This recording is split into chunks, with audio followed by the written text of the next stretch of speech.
Class. आज का हमारा नेक्स्ट लेक्चर है।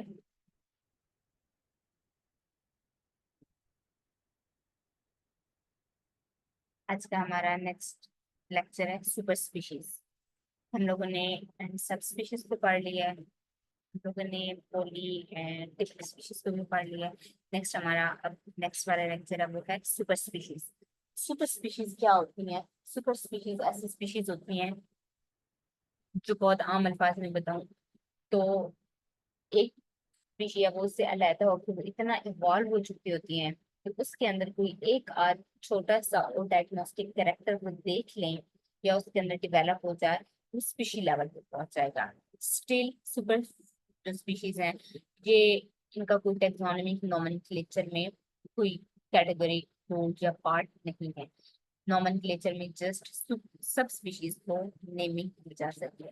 सुपर स्पीशीज ऐसी स्पीशीज हैं जो कि इनफ डायग्नोस्टिक कैरेक्टर आ चुके होते हैं कि वो स्पीशीज बिल्कुल अलहदा हो चुकी होती हैं, बट उनके अंदर अभी थोड़ा बहुत एक ऐसा लेवल देखने की जरूरत होती है, एक ऐसे कैरेक्टर देखने की जरूरत होती है कि जब तक उनको एक सेपरेट स्पीशी का नेम ना दिया जाए। तो इसको हम स्टडी करते हैं। Allopathic populations are often so distinct from each other कि एलोपैथिक पॉपुलेशन, एलोपैथिक का क्या मतलब होता है? जो डिफरेंट एरियाज में रह रही होती हैं, एलोक्रोनिक डिफरेंट टाइम में रह रही होती हैं, वो पॉपुलेशन इतनी आपस में एक दूसरे के साथ डिस्टिंक्ट होती हैं ईच अदर से कि there is little doubt about their having reached the species level. तो इनका अभी हमें इतना पता नहीं होता कि ये कौन सा लेवल आया है या कौन सी कैरेक्टर और आ जाए या मौजूद है कि स्पीशीज लेवल पे पहुंच चुकी हैं। Renz proposed the German word Artenpress for group of all allopathic species। French ने जो है ना ये प्रपोज किया था एलोपैट्रिक स्पीशीज के लिए वर्ड आर्केंट्रेस। सिंस द लिटरल ट्रांसलेशन जो है ना circle of species were frequently misunderstood के स्पीशीज है क्या, ये अभी तक जो है मिसअंडरस्टूड ही है। Mayr introduce the term subspecies as a convenient international equivalent. इसके लिए जो है ना सर्कल ऑफ स्पीशीज के लिए मेयर ने फिर एक कन्वीनियंट टर्म यूज की थी जिसको क्या बोला जाता है? सब स्पीशीज का टर्म बोला जाता है। सुपर सुपर स्पीशीज क्या है? Is a monophyletic group of closely related and largely और इंटायरली एलोपैट्रिक स्पीशीज। ये सुपर स्पीशीज क्या है? बेसिकली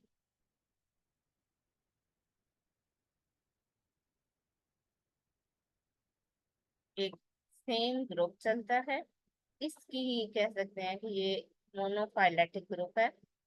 ये स्पीशी ए किसी एक एरिया में रहती है, ये बी एरिया में रहती है, ये सी एरिया में रहती है।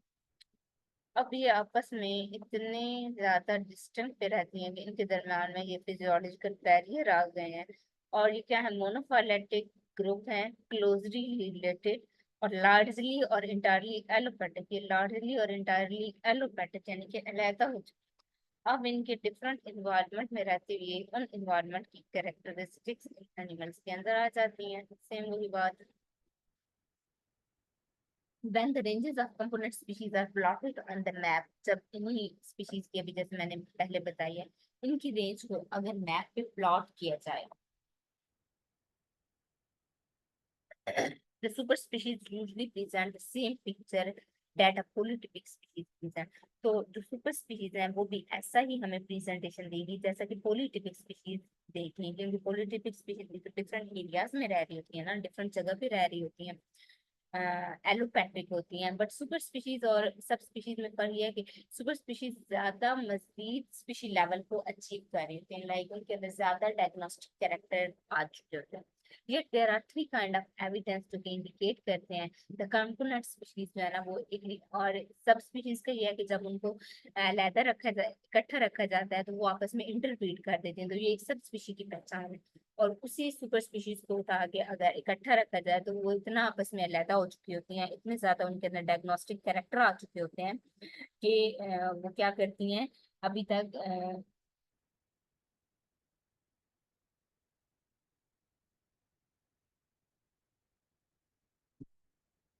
इतने ज्यादा उनके अंदर डायग्नोस्टिक कैरेक्टर आ चुके होते हैं कि वो आपस में रिप्रोडक्टिव आइसोलेशन की तरफ जा चुके होते हैं, यानी कि वो अपनी स्पीशीज में जो दूसरे मेंबर्स हैं उनको रिकॉग्नाइज भी नहीं कर पाती। तो थ्री काइंड ऑफ एविडेंसेस हैं जो कि ये इंडिकेट करते हैं कि रिप्रोडक्टिव जो कंपोनेंट स्पीशीज है उसने रिप्रोडक्टिव आइसोलेशन अटेन कर लिया है। दिस स्पीशीज, ये अब तीनों कंपोनेंट कौन कौन से हैं? पहला ये है कि this species although completely isolate हैं, एक दूसरे से बिल्कुल अलग रहती हैं, डिफरेंट जियोग्राफिकल बैरियर है, may be morphologically as different as sympatric species. ये क्या हो सकती हैं कि मॉर्फोलॉजिकली अपनी मॉर्फ के लिहाज से, अपनी शक्ल के लिहाज से वो डिफरेंट हो सकती हैं as are sympatric species in the respective genus। जैसे बिल्कुल जो sympatric species है उसी जीनस की उसी एरिया में रह रही होती हैं, उनसे उनकी तरह इनके अंदर भी डिफरेंस, मॉर्फोलॉजिकल डिफरेंस हो सकते हैं।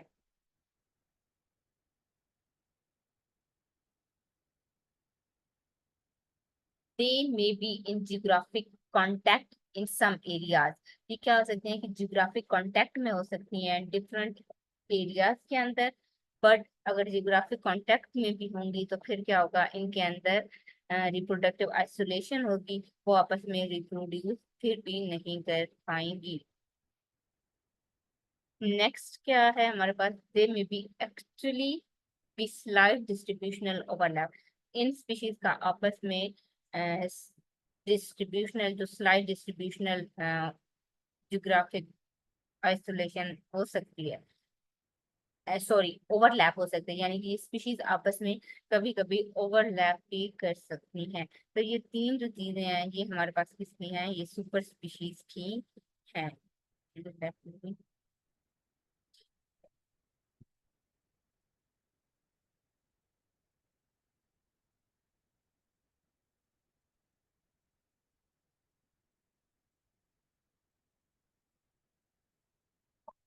देन हमारे पास नेक्स्ट आ जाता है रेस। ओके, जहां तक था हमारे पास बिल्कुल सब स्पीशीज, ये सब स्पीशीज की थोड़ी सी स्लाइड्स हैं, ये आप लोगों ने देयर आई वाज, ठीक है। मैं दी स्पीशीज जो है ना बोल सकती हैं, ठीक है। Super species of not given nomenclature recognition, but these are listed as such in monograph या कैटलॉग्स जो हम लोग प्रिजर्व करके रखते हैं या लेके आते हैं, वहाँ पे हम इनको नेमिंग दे सकते हैं by an appropriate use of headings और symbols के जरिए। These are important chiefly in zoological and speciation studies। ये zoological और जितनी भी speciation studies हैं उनमें जो है ना उनकी एक importance है। For example, of super species and for further discussions के लिए, the component species of super species are originally designated semi species। जो एक component species होगी, एक बिल्कुल species सुपर स्पीशीज की, उसको हम सेमी स्पीशीज बोलते हैं कि ये अभी आधे लेवल, स्पीशीज के आधे लेवल को अचीव कर चुकी है। However, various authors ने ये सजेस्ट किया है कि boarding of this terms to include not only कि इनके अंदर जो है सुपर स्पीशीज के मेंबर नहीं आ सकते, but all the border line cases speciation, speciation होता है ना स्पीशीज की फॉर्मेशन का जो होता है। To maintain the original naming, Amadon introduced the term allo-species for component species of a super species। इनको हम फिर एक प्रॉपर नेम देते हैं सेमी स्पीशीज के, एलो स्पीशीज, यानी कि ये एलोपैट्रिक स्पीशीज हैं, यानी कि डिफरेंट एरियाज वाली स्पीशीज हैं। अ, जहाँ तक हमारे पास सुपर स्पीशीज का कंसेप्ट, नेक्स्ट हमारे पास आ जाता है सब स्पीशीज का। सब स्पीशीज हमारे पास, सॉरी रेस, रेस का कंसेप्ट क्या है? कि a race that is not formally designated as a sub species. अच्छा, सुपर स्पीशीज के बाद ये जो हमारे पास चीज है ना, ये फिर हमारे पास आ जाते हैं इंफ्रा स्पेसिफिक कैटेगरीज के अंदर। इंफ्रा स्पेसिफिक कैटेगरीज के अंदर,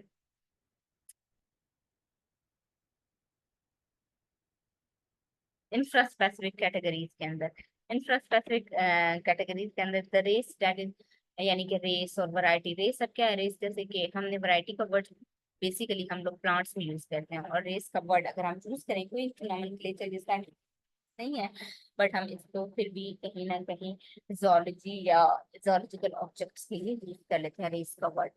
A race that is not formally designated as a subspecies, जो कि रेस को फॉर्मली पहले जो है ना सब स्पीशी डायग्नोज नहीं किया जाता था, is not recognised in the taxonomic hierarchy. इसको टैक्सोनॉमिक हायरार्की में भी इतना रिकॉग्नाइज नहीं किया हुआ। हाउएवर जो टर्म सब स्पीशीज है, जो जियोग्राफिक रेसेस हैं, ये फ्रीक्वेंटली इंटरचेंजेबल हैं। टैक्सोनॉमिस्ट में, जो कि बेसिकली ये जो टर्म रेस है यही सब स्पीशीज है। जो आपने सब स्पीशीज का इतना ज्यादा पढ़ के आए थे ना, आप कह सकते हैं कि वही चीज क्या है हमारे पास रेस में आ जाती है। However, the terms subspecies and geographic race are frequently used interchangeably by taxonomists working with mammal, birds, and insects. Other taxonomists apply the word race in local population है, within subspecies के अंदर जो भी local population आ जाती है तो उसको वो क्या कह देते हैं, उसको वो subspecies उसको सॉरी वो रेस बोल देते हैं। रेस क्या होती है, जैसे हम कहते हैं कि वो नस्ल टाइप है, इस टाइप की रेस है, इस टाइप, तो ये आ जाती है रेस में। The nature of ecological races among animals is still controversial. अभी तक जो नेचर है कि ecological races क्या है animals की, still controversies हैं। Since the environment of two localities identical हो सकती हैं, every subspecies at least theoretically वो क्या है ecological race है। अगर subspecies की बात की जाए तो वो theoretically ecological race ही है हमारे पास। However, some publication differ in their ecological requirements without acquiring taxonomically different significant difference, ये different significant जो है ना वो acquire करती हैं। More important from the taxonomic and evolutionary point of view are host races among parasite and species specific plant feeder हो सकते हैं। एक gene flow between population on different hosts drastically reduce हो जाता है। First host races वो हम geographic races equivalent होंगे, वो geographic races को जो free living animals में such host races often develop sub specific character, और ये जो host races है ये भी अपने अंदर सब स्पेसिफिक कैरेक्टर को डेवलप कर लेंगे। नेक्स्ट है, ये देखें सब हमारे पास यहाँ देखें ये क्या लिखा होगा, super species of paradise mango मैकपीस in the mountains of New Guinea. Some hybridization, यानी हाइब्रिडाइजेशन को क्या होती है कि दो स्पीशीज आपस में डिफरेंट ब्रीड करने, हाइब्रिडाइजेशन रिकॉर्ड की गई है मायरी के एरिया में और सप्लैंड सीमिया के एरिया। तो यहाँ पे है बिटवीन हाई एंड सप्लैंड, यहाँ पे जो है ना इनकी हाइब्रिडाइजेशन हो रही है।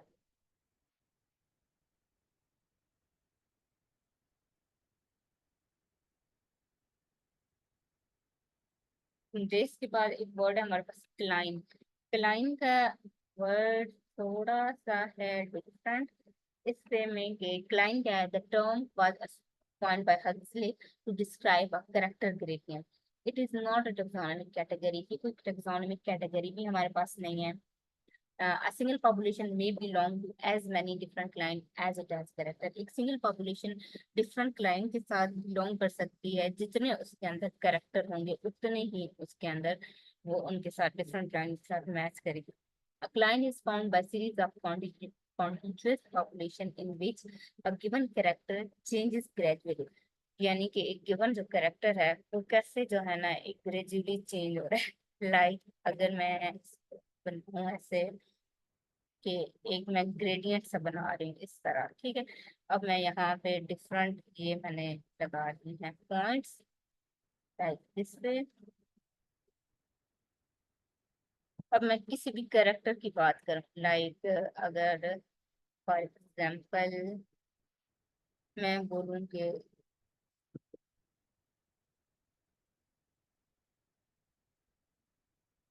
कोई भी करेक्टर है, कोई भी चीज है, वो यहाँ से लो है, ठीक है, ये यहाँ पे आके वो करेक्टर थोड़ा मॉडरेट हो गया, यानी कि मिड में आ गया, ना बहुत लो है। यहाँ पे आके वो करेक्टर हाई हो चुका है, यानी कि वो हर स्पीशी में मौजूद है।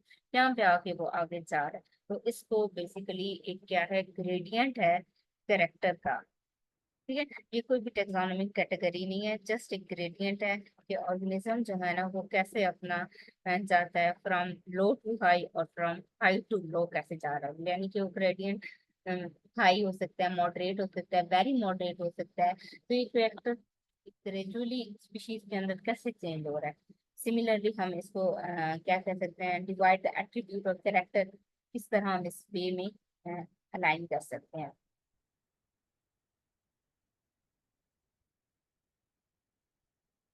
हमारे पास डिफरेंट आ सकते हैं। Similarly you can draw a line इस तरह आप इनको इस लाइन के जरिए किसी भी करेक्टर को ड्रा कर सकते हैं। तो क्या है, line is form by series of continuous population in which a given character जो है ना वो चेंज हो रहता है। कोई भी गिवन करेक्टर रहता है वो चेंज हो जाता है।